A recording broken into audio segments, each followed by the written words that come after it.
Hello to all you Patriots out there in podcast land, and welcome to episode 237 of Canadian Patriot Podcast, the number one live advice show in Canada. We're recording on June the 15th, 2020. As always, my name is Andrew. I'll be your host. Joining me tonight, we have Gavin, Marty, Dave, and Ian. We'd love to hear your feedback about the show, so please visit CanadianPatriotPodcast.com/feedback or email us at feedback@CanadianPatriotPodcast.com. This is really important because now we do feedback shows, and without your feedback, we have nothing to talk about other than more black-filling news. So send in your feedback. A version of the show is available on Stitcher and iTunes. As always, you can find the podcast on the social list of medias.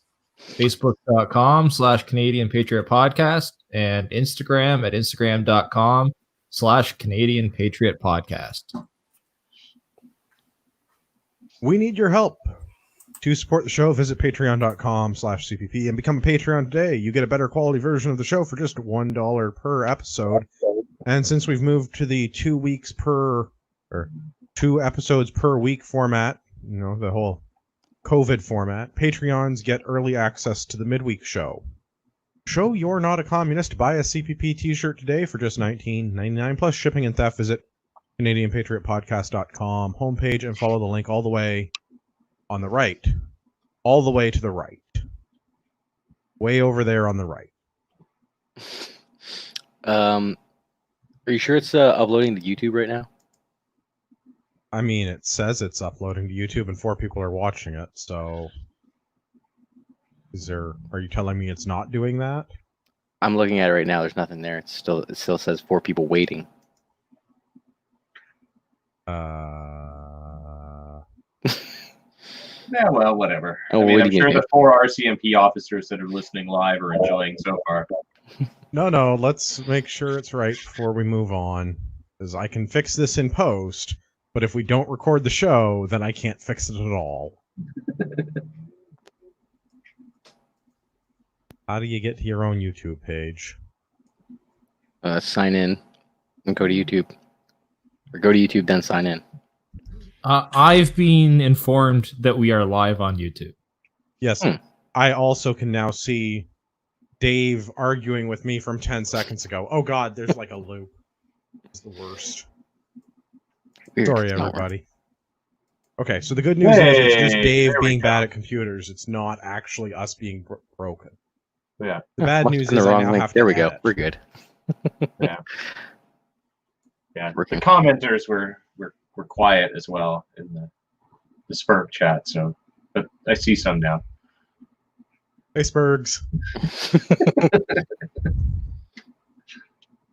Apologies. Moving on. All right. Anyhow, I'm just going to have a big gap so I can find the silent spot so I can cut this later. Moving on. Yeah. Or, I mean, you're over here. Anyway, like, I need a quiet gap so I can find it. You had one, didn't you? Close enough. We can just write down the timestamp. I'm just saying. Yeah.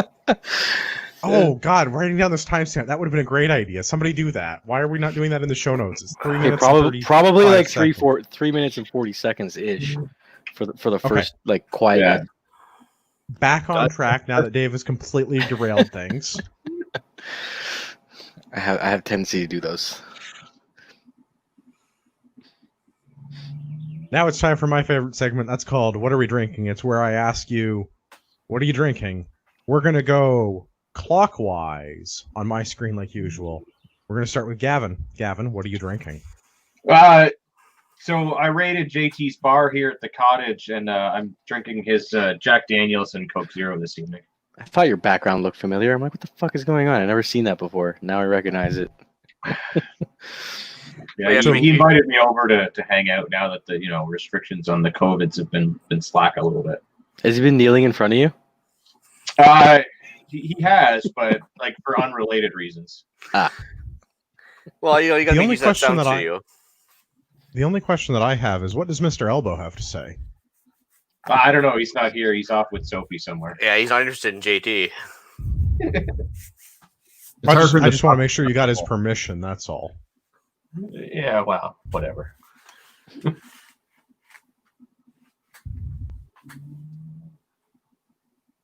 Where were we? Marty, what are you drinking? Beer of the Bush variety. Hey, I'm glad it's serving you well. Ian, what are you drinking? So I'm sad pandas tonight. Actually, it's so funny on the show that they don't really keep track of it. I was drinking last night, and then today I, daddy Uber duty again. So it was hot tea, but it's so cold outside now. It's cold tea, and I'm really sad about that. Well, like I always say, you can't choose your father, but you can choose your Uber daddy. Appears so. Dave, what are you drinking? Trying some Belgian Moon Light. It's finally for sale in Canada, so decided to switch it up from Michelob. It's not bad. Verdict? Not bad. I mean, you have to like the taste of regular Belgian Moon, which has that orange peel aftertaste to it, because it's a orange wheat beer. But so I enjoy it. It's good. I'll definitely be buying more. All right.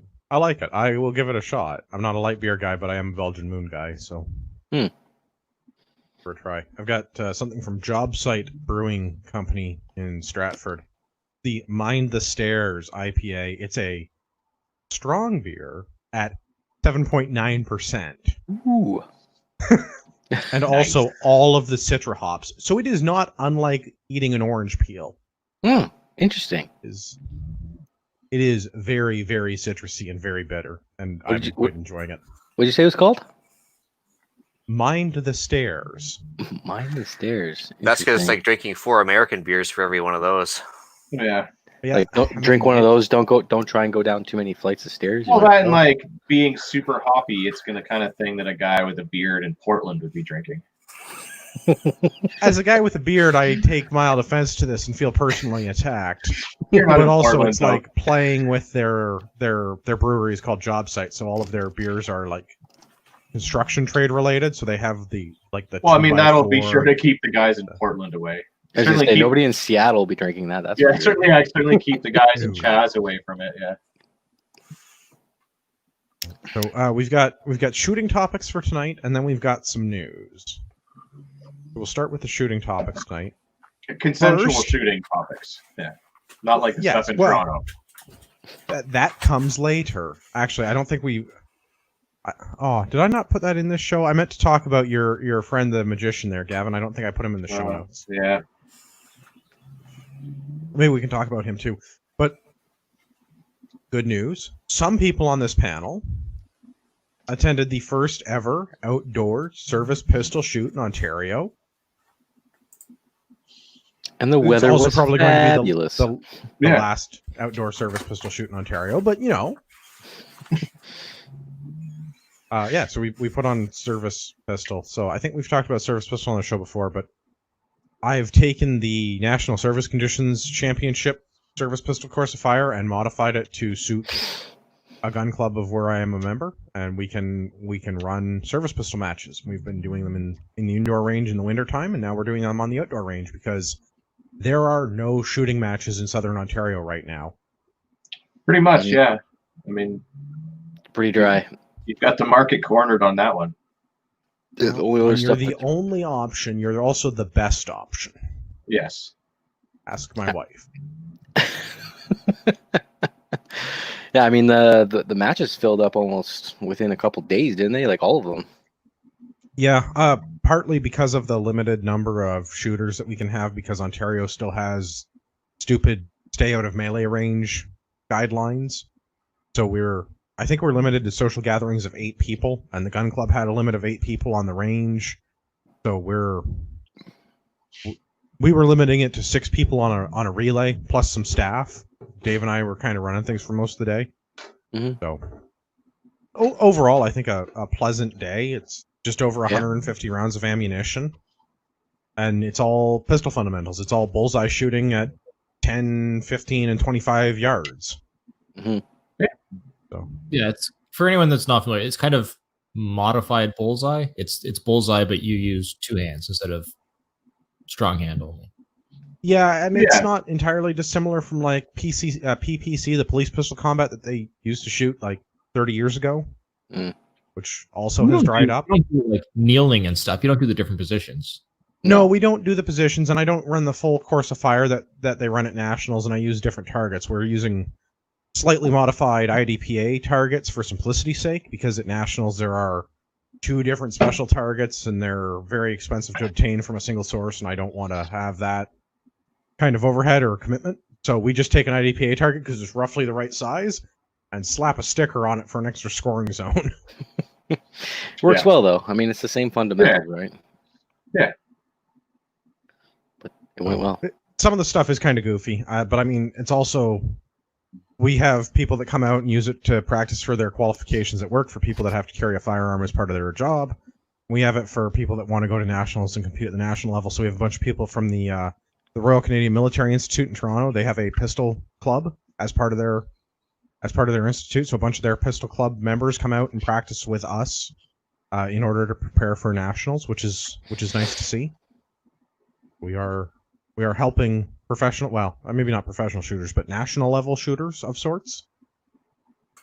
Yeah. We have our 7 matches that we run, and I mean they're all fundamentals driven matches, right? There's nothing that we're doing that's particularly difficult, but there are things that we do that are definitely not practiced normally, frequently.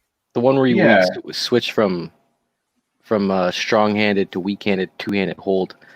Fuck, Yeah, there's so many I people. really dislike that one. So I mean, Pretty we can run through uncommon, run through the So stages many. real quick. Strong hand only and support hand only is a stage, and it's just double taps, just 2 rounds per exposure. There's a keep shooting drill where you have to shoot 6 rounds, do a mag change, and shoot 6 rounds into your 2 targets.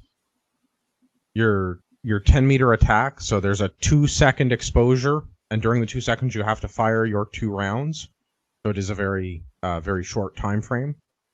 The drill that everyone hates, the drill that I don't understand why it's part of the National Course of Fire, match 23, transition strong hand to support hand. Engage 1 target with 2 rounds, transition to your support hand using a 2-handed hold, and engage the second target with 2 rounds. I think at least So 2 or 3 people got caught with the slide this weekend. Oh yeah. Every weekend, 2 or 3 people get caught with a slide because nobody shoots support hand 2-handed. 2-handed. Yeah. Completely. Lots of fucks them people up. shoot weak hand only, but weak hand Two-handed. manipulating the trigger supported. Yeah, and you Yes. got to do this on the clock. You're changing hands on the clock. Yeah, that's the biggest problem I have with it is, I mean, the more you do it, the more practice you'll get at it. But like, it's the time frame they give you for that one is pretty short. That's, I find, the biggest problem. It's like, okay, I can shoot the 2 rounds off quickly, and then the other 2 rounds off fairly quickly. But it's that transition to the other one, and then making your hand feel right. Yes, you're you're like- not like, That's what takes up all the time, because you're like, pop, pop, and switch. Okay, that feels really weird. Definitely, Adjust. Okay, that's better. Yeah. I definitely For the, feel like. Sorry, Ian, go ahead. For the uninitiated here, so is there like divisions like if you're a military civilian, is it like can some FUD show up with a revolver? And if you mentioned 6 rounds, that's why I ask. And like, is there like divisions for semi-auto pistol? Anything else? So it is based on semi-auto pistols. Yeah. We do the modified round count. Again, we're doing something different from nationals because I arranged the Ontario Service Pistol Course of Fire.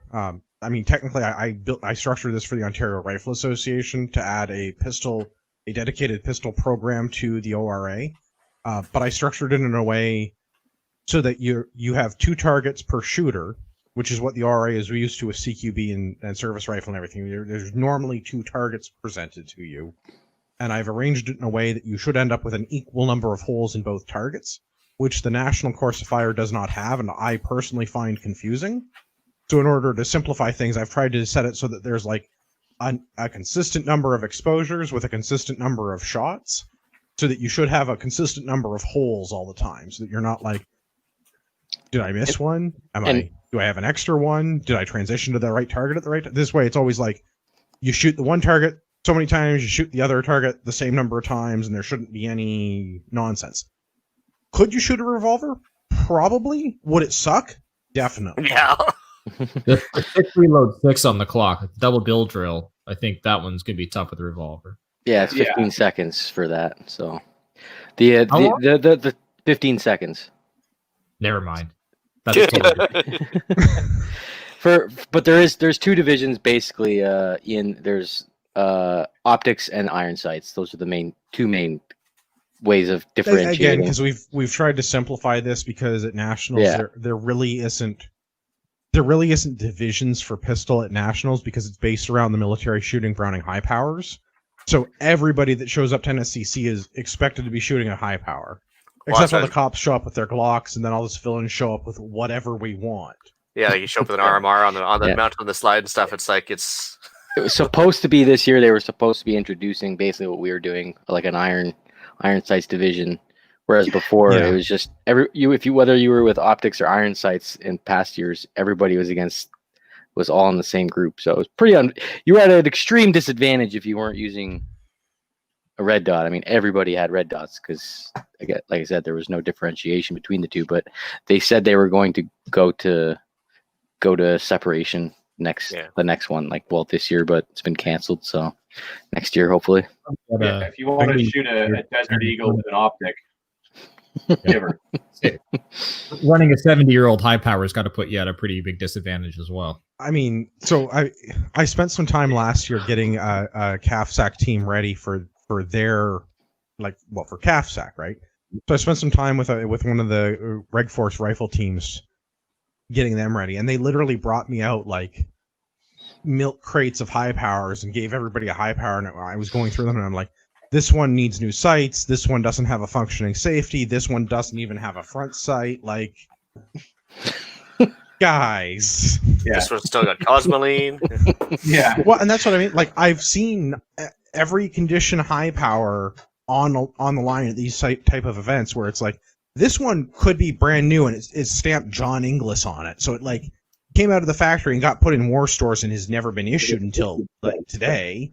And we've got this other one that got serial numbers from 4 different guns and is missing a sight, and the trigger moves 2 inches to the left when you pull it for some reason. It's probably been into every war zone that Canada's been in since it was made. Yeah.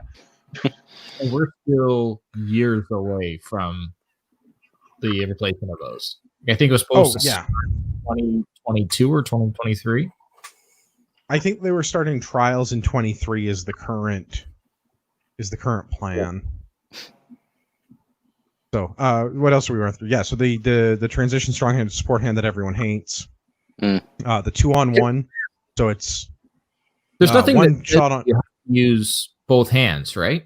What's that? There's nothing that says you have to use both hands. No, it's supposed to be for the transition strong-handed support hand. It's engage one target with 2 rounds, transition to support hand using a 2-handed hold, and engage the second target with 2 rounds. But if you want to be at a disadvantage by not using both hands, there's no rule that says you can't disadvantage yourself.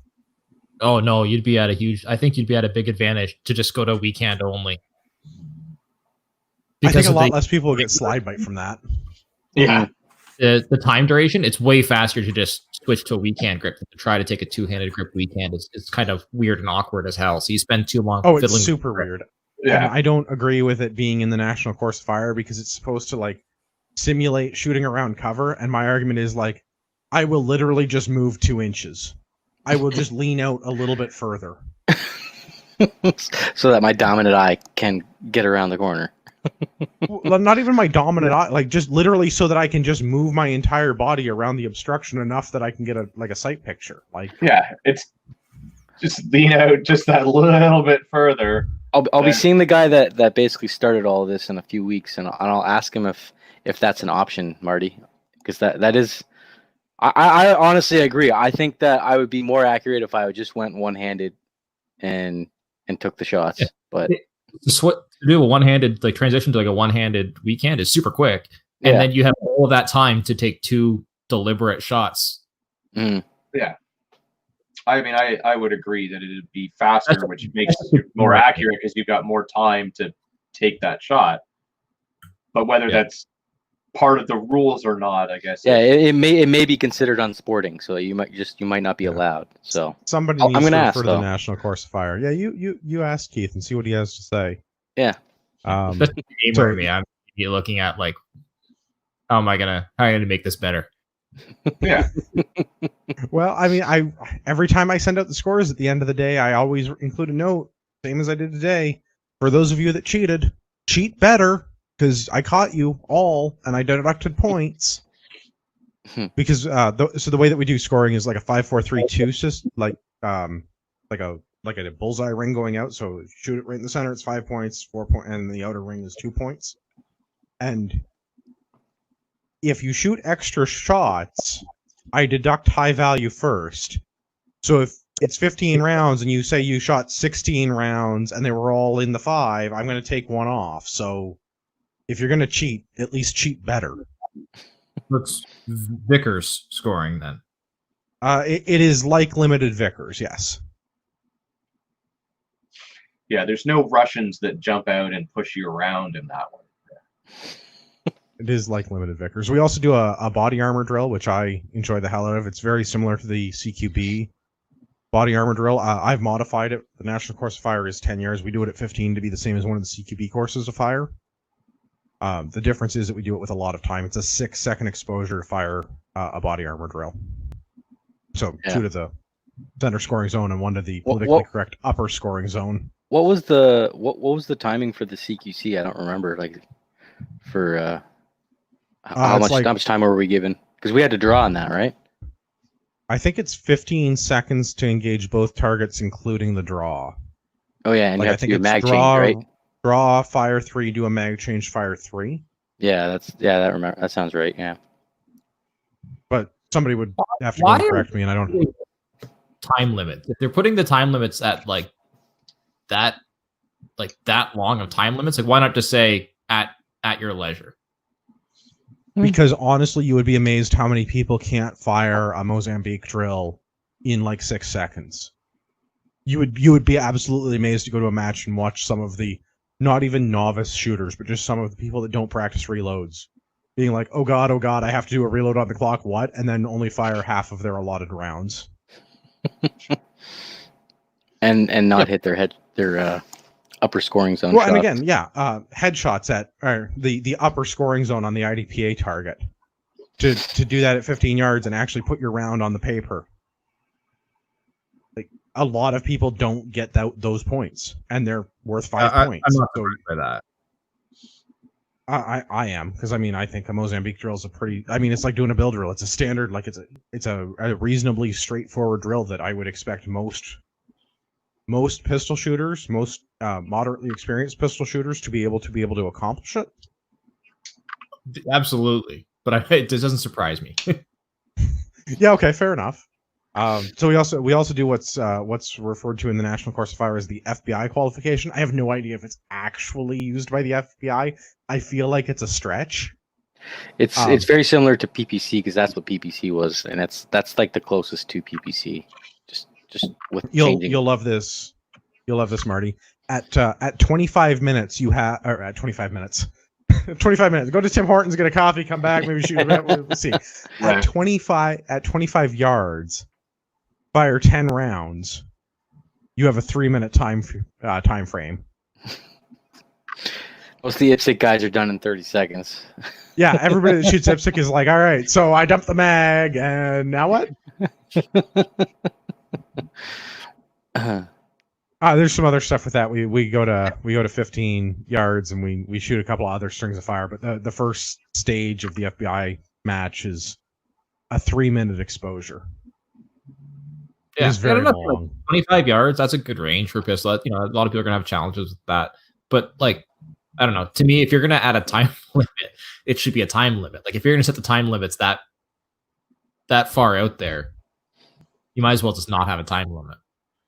I mean, I agree with you, but having people that have shot nationals and people that are trying to go to nationals, this is the only game in town where we can set up something that's a reasonable facsimile and have the practice. Similarity, Because yeah. at nationals, this is the even the better series of shooters at nationals do it on a 2-minute stage. Fire 10 rounds in 2 minutes at 25 yards. Like, it's still a long freaking time. Yeah. And my probably my favorite stage of the whole day is match 40. Last one standing.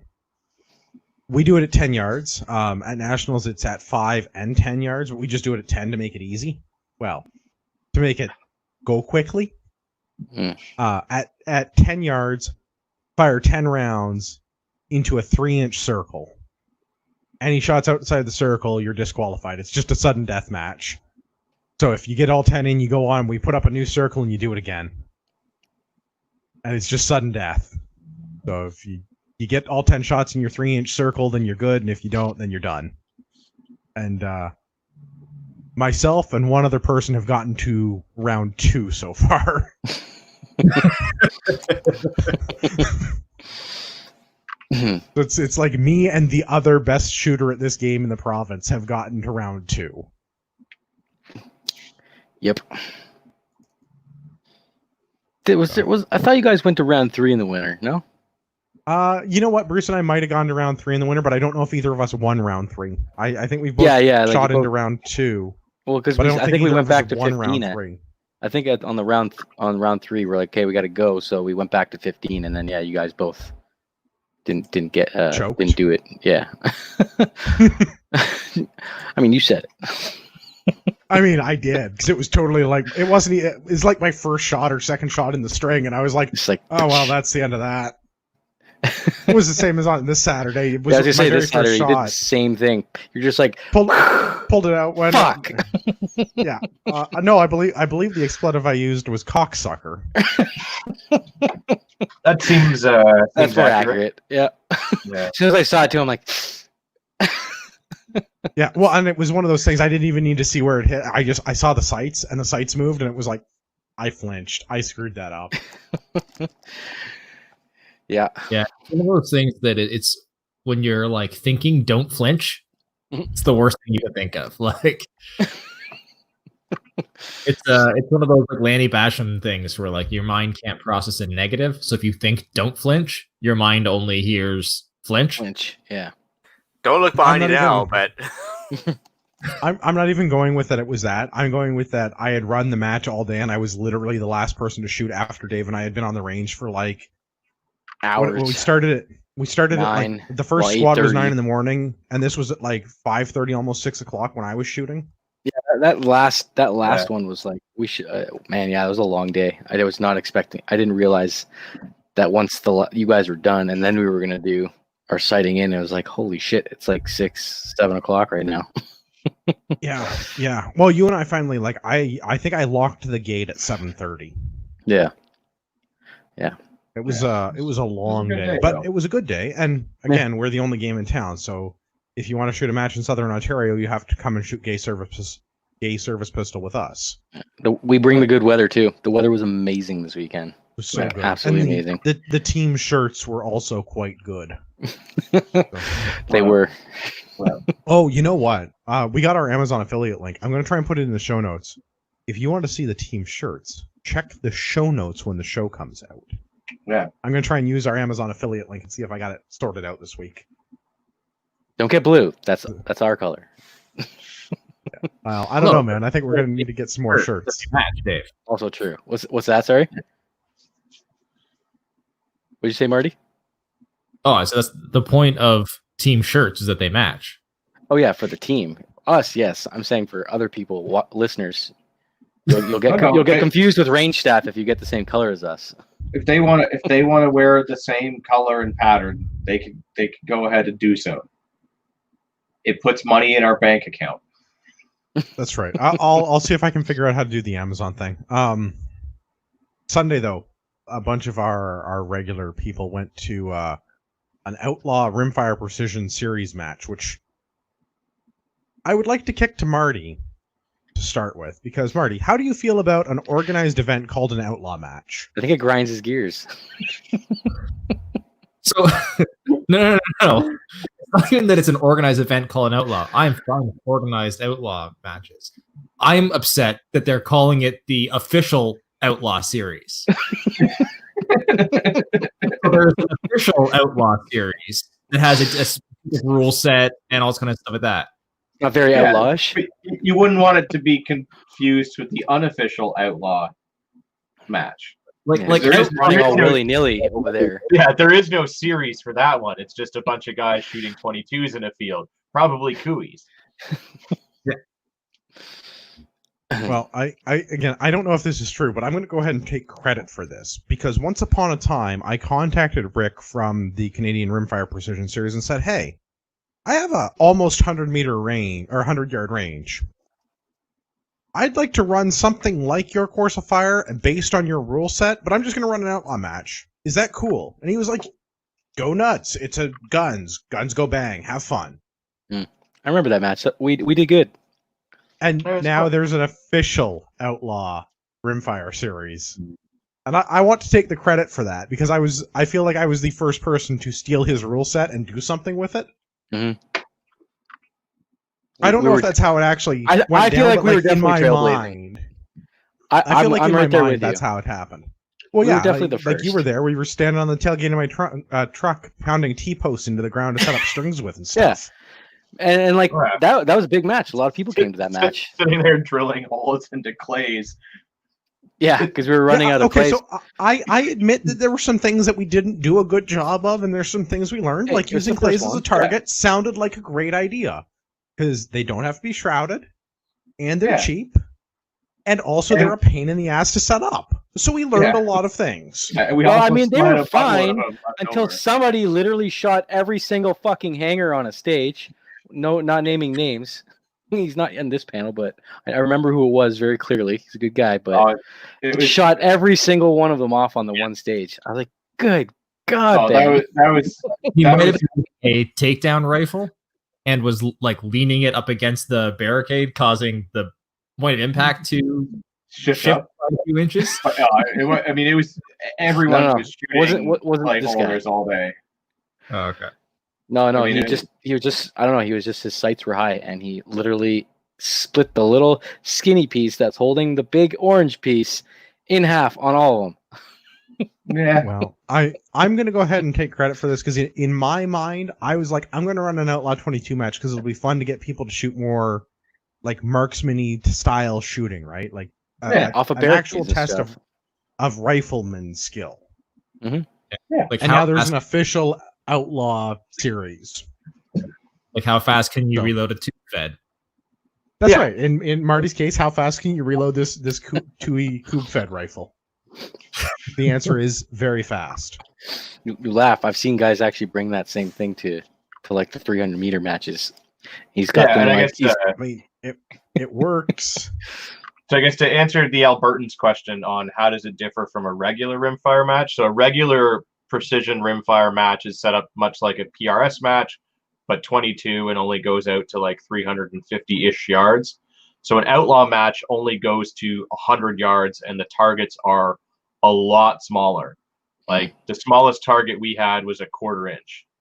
it's basically just a the rod. Know Your Limits rack was not my friend. I broke the Know Your I Limits fucking rack made that as Know Your match Limits action. rack my fucking bitch this weekend. And again, I don't know, Yeah. man. I broke it. the actual distances that outlaw rimfire matches run at, because there's an official course of fire for outlaw That's right. matches.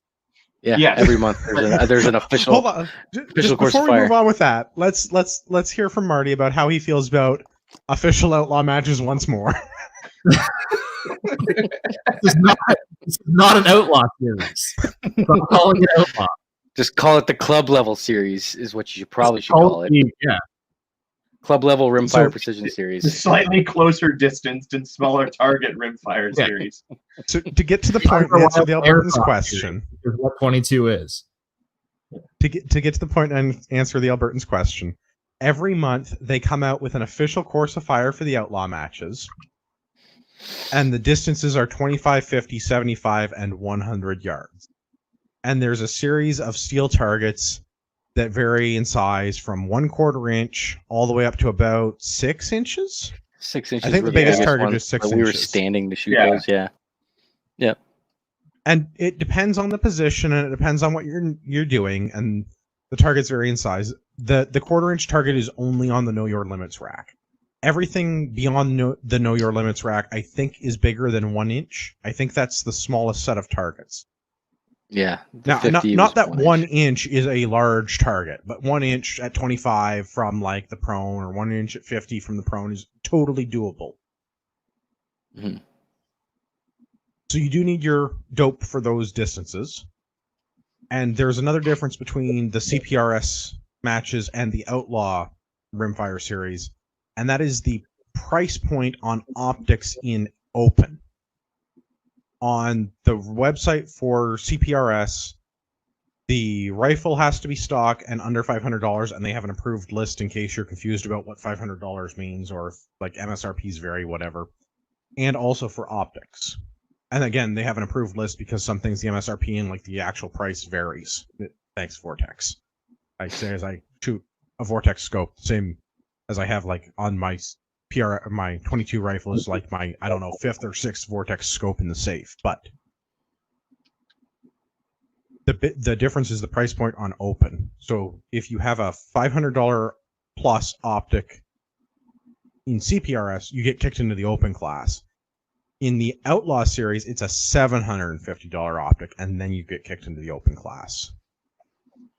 So that, I think, is the big difference. The rifle has to be stock, has to be on their list, has to be under $500 MSRP, and the only thing you're allowed to do is like build up the comb. If you put in any aftermarket parts, stock, trigger, chassis system, anything like that, then it kicks you out of production and puts you into open. So it's just the two classes, and yes, it has to be in 22.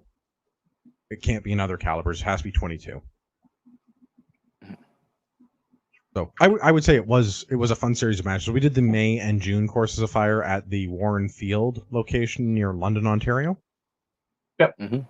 It was a fun course of fire. It was good. They were not terribly dissimilar month to month. It was, know your limits at 25 with various.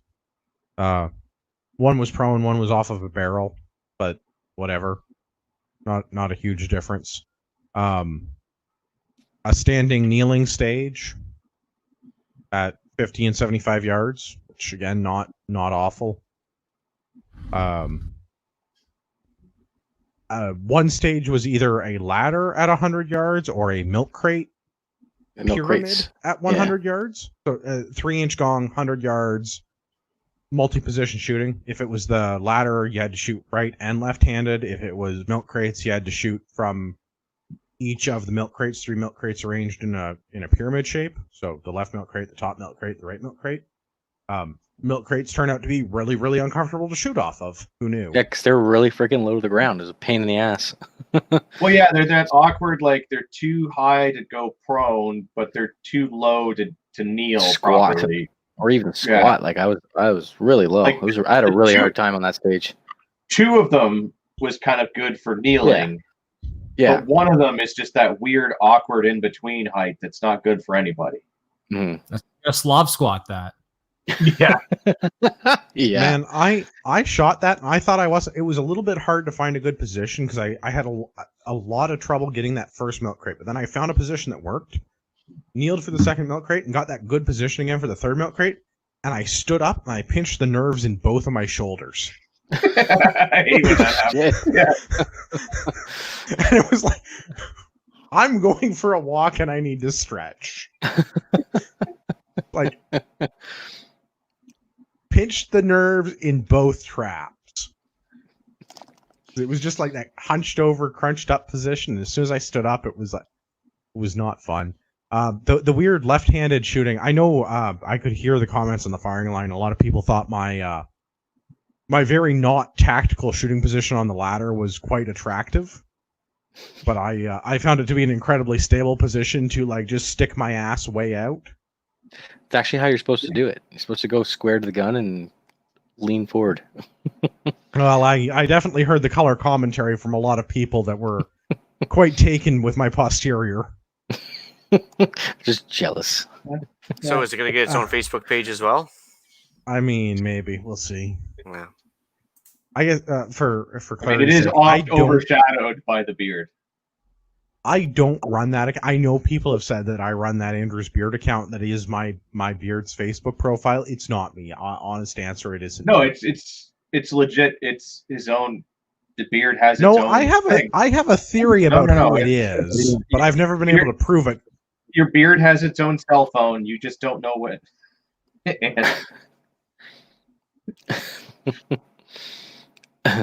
What else was there? There was a stage. Tires, that was pretty good. Yep. Shooting off the different tires stacked, and then shooting off the tires turned.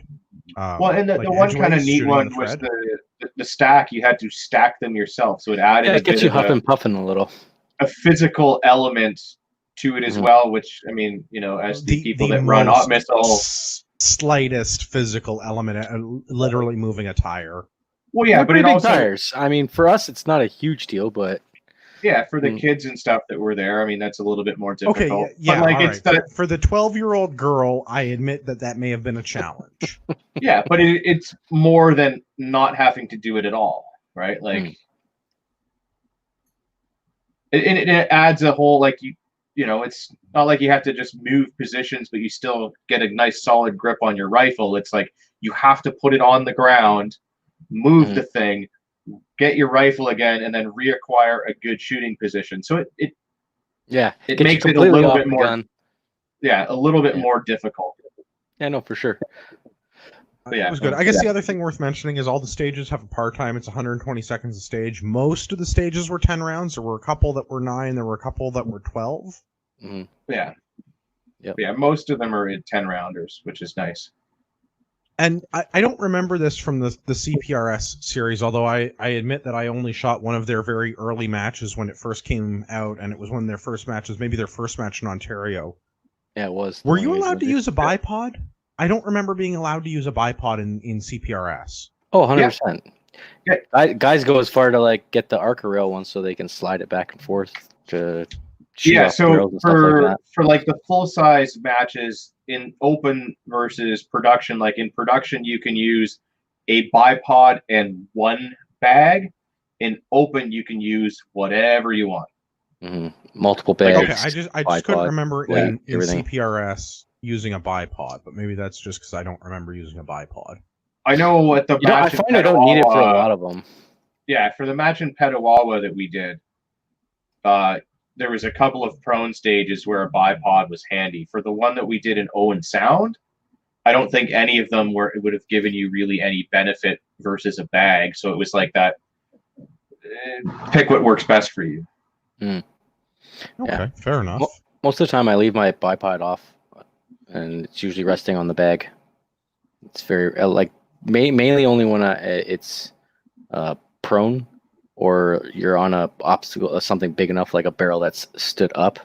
You can usually move the bipod back, and then you can rest right on top of it. But other than that, I don't find myself using the bipod very much. No, it's nice to have it if you need it, but and it's just the shooting off with the weird things isn't conducive to using a bipod. So I guess we should talk about guns and stuff and get into the TISM. I think we're probably not doing news at this rate, but let's have some TISM. I got to cut out a couple minutes from early in the show, but Gavin, what did you shoot? I was shooting a Savage Mark II FV, so it's the bull barrel, sort of longer barreled version. I've got it in a Gen 1 MDT LSS chassis, and right now it's got a Vortex Viper Gen 1 mill reticle scope on it. Now, what was the girlfriend doing? That seems like the more important question. She started off shooting her Savage Mark II FVSR, so the slightly shorter fluted barrel with a Cabela's Covenant scope on it, also in an MDT chassis, but she has the Gen 2 LSS chassis on hers. But then we were getting some weird results at 25 yards where they weren't matching up to the math, so she switched to my rifle that was getting good results at 25, 50, 75, and 100.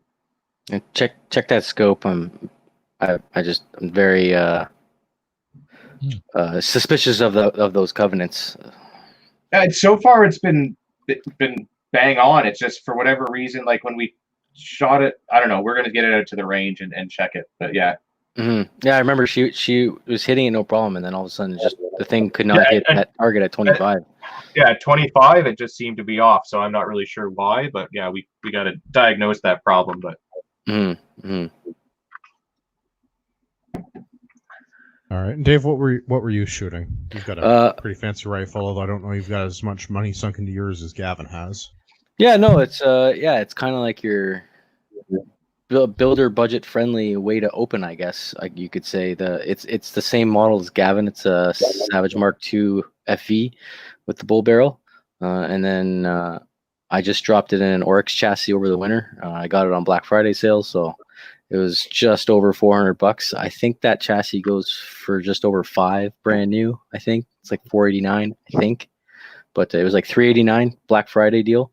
So that was good. I'm really liking it. And then I also put a new scope on it as well over the winter, a Bushnell Engage. So it's just very simple, really nice glass. It's just a 3-12. The reticle's got hash marks in it, and they seem to be accurate. I've been using the hash marks in the reticle and for holdovers, so I don't have to dial when I don't have time on certain stages, and it's been working good. So I'm really happy. And it's a very budget friendly scope. It's I don't even think it was $400 with tax. It was like $369 at Bullseye, and I think it was like $390 with tax or something. So it's but I've been having good luck with it. It's been going good. I had a really good weekend. Lots of hits and consistent, and it's been good. Right on. I unsurprisingly also shooting a Savage Mark II, also an FV donor, although I have restocked mine. And at this point, I'm considering taking it out of that stock and actually shooting production, because I have when I bought it, it was $100 Boyd's laminate wood stock, and now it's $150 laminate Boyd's wood stock. And I'm seriously considering taking it out because I feel like shooting it in open for that stock is not worth it. Although I did place, like, I have meddled with it at a CPRS match. I feel like that is less to do with the rifle and more to do with my competency as a shooter. And I feel like I am being limited in open by not having all of the cool guy features, but I also don't have a $2,000 22. Yeah, no, 100%. You can definitely get yourself some hits in this game with by spending a little bit of extra money with, like the Arco plate that I was running, stuff like that, the bags. So yeah, I would definitely agree with your assessment.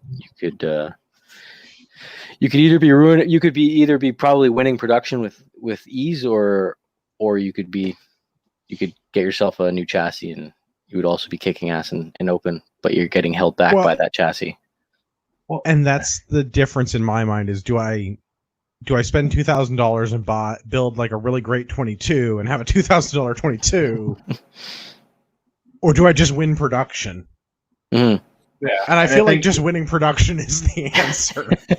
Well, and I think, with the dollar being garbage, like there's very few rifles that fit into the production category, so that in and of itself is very limiting. So yeah, if you do have one that fits in there and you're a good shooter, your field of competitors is much less.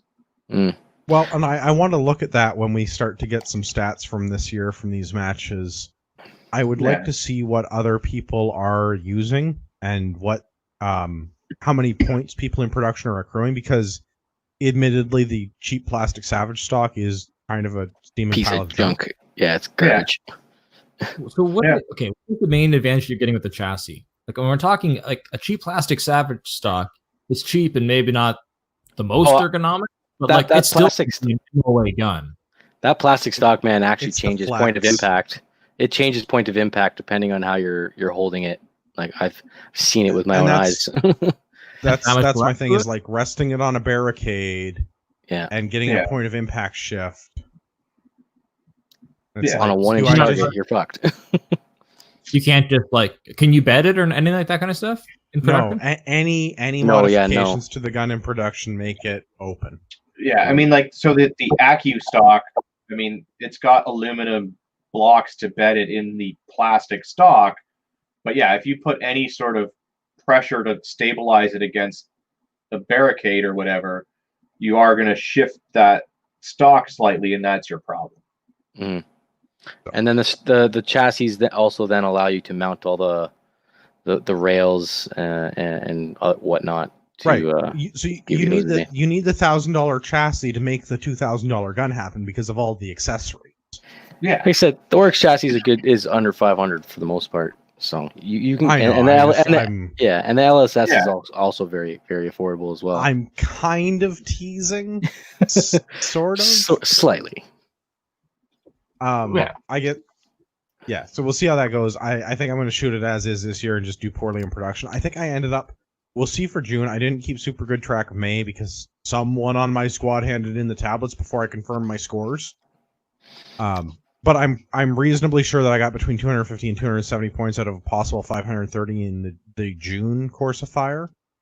So we'll see where that ends up putting me in the pack. I feel like in the open class, it's not going to be very good.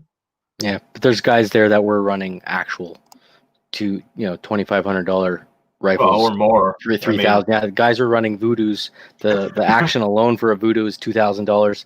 Then the barrel, then the chassis. They're so well over $3,000 for some of the 22s that were sitting there. So don't feel too bad losing against those guys. What's that? You're asking, have you not seen your results from the weekend? No. The scores have not come out yet. I mean, I kept track of mine because I know what I did. I've been looking at them.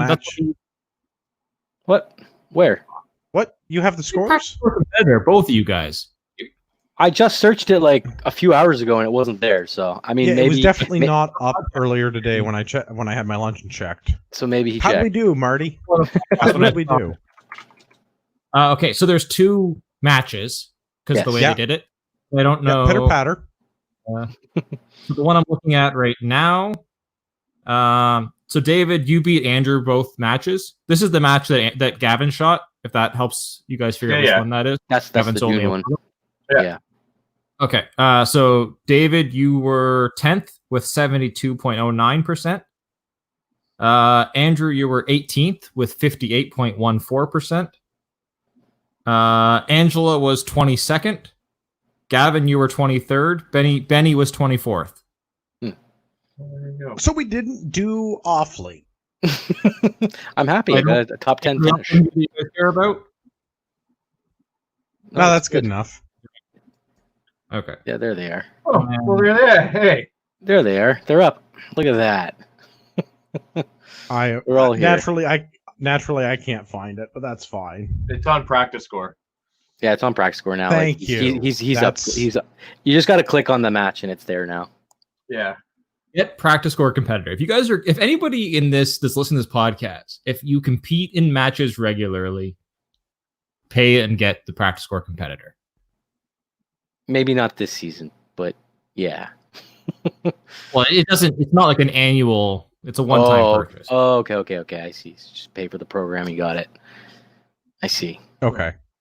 So we got to sign off so I can open up all the scores and start looking at stuff because I can see Gavin is only looking at his phone and not paying attention. And from Dave's reflection in his classes, he's also looking at practice score because I have the same multicam bag of stuff on my practice score screen.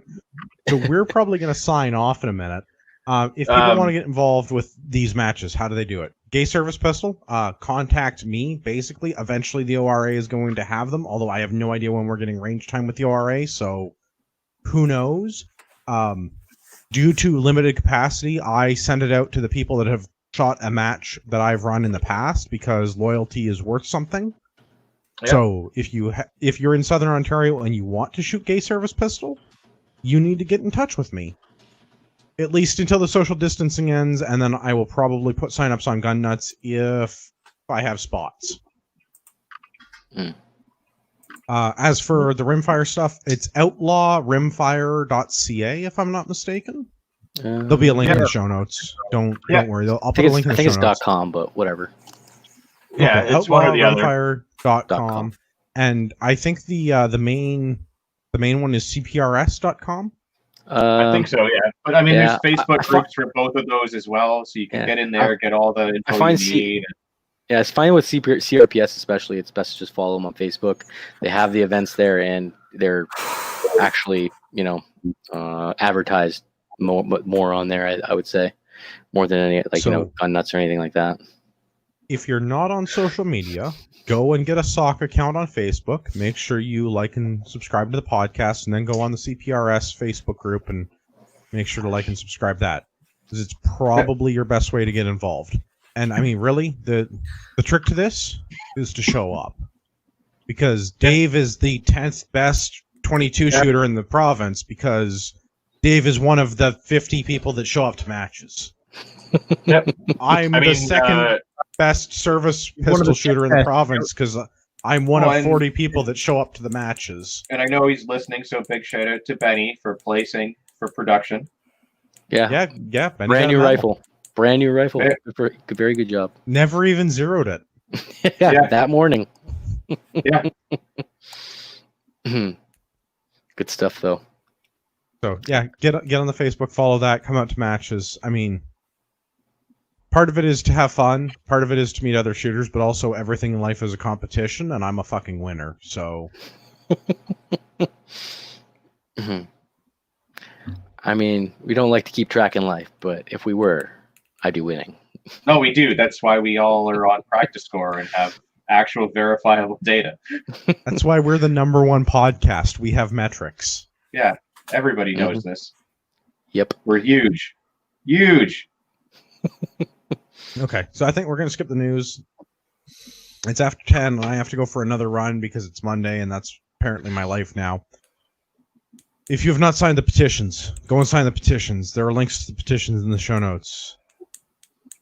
Just remember, every time you sign the petition, Justin Trudeau's wife, well, I'm not going to say that on the internet, but like Idris Elba and Sophie, Yeah.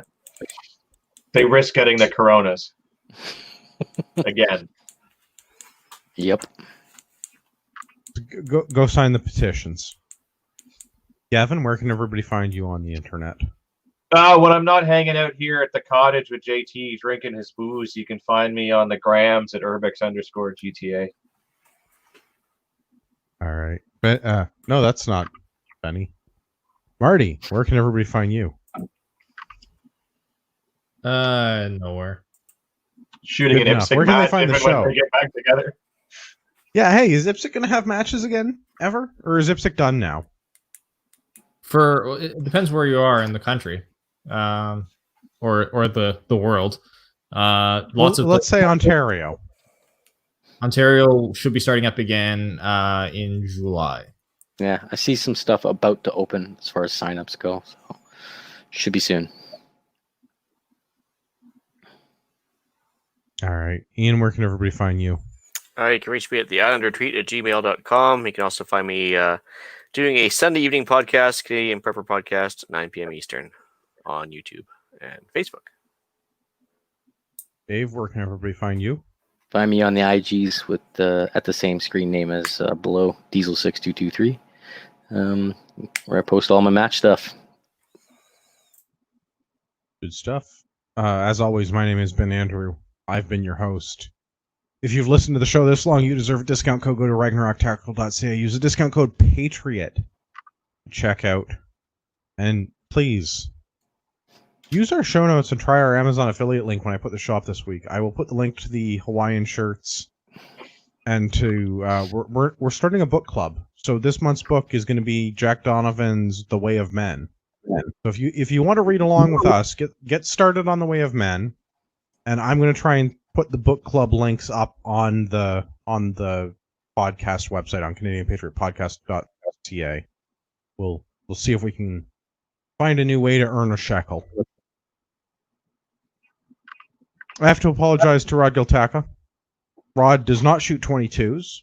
He does not shoot matches in Southern Ontario, and he has never attended gay service pistol. And I find that very bigoted of him. Get with the times, bro. It is that month. Yeah. It is that month. Show up wearing your flamboyant Hawaiian shirt and everything.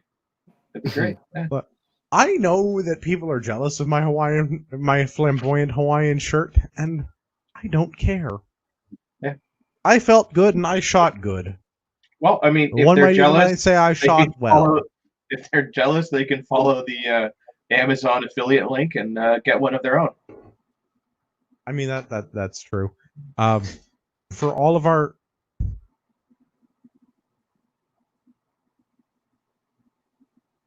it's all good. Somebody stepped on a dog toy. Or I don't know, a baby toy. Oh, it's my son's rubber duck. Somebody stepped on my son's rubber duck. Is there a lot of cussing going on? No, Is it a no-knock wellness check? If so, leave the camera running. I was really worried it was a no-knock wellness check. Somebody stepped on my son's rubber duck. That's not even a euphemism. It just made a really weird noise, and I was like, "Oh no, this is the part where the stairs collapse." Yeah. Meanwhile, the second guy in the stack is like, "Idiot! What are you stepping on it for? Yeah, you have just killed a doll. You just ruined the surprise." Pow, pow, pow, pow, pow, pow. Please send us feedback. Feedback at CanadianPatriotPodcast.com. We're going to do a show soon about feedback. For all of our listeners out there in podcast land, you are the true north, strong and free.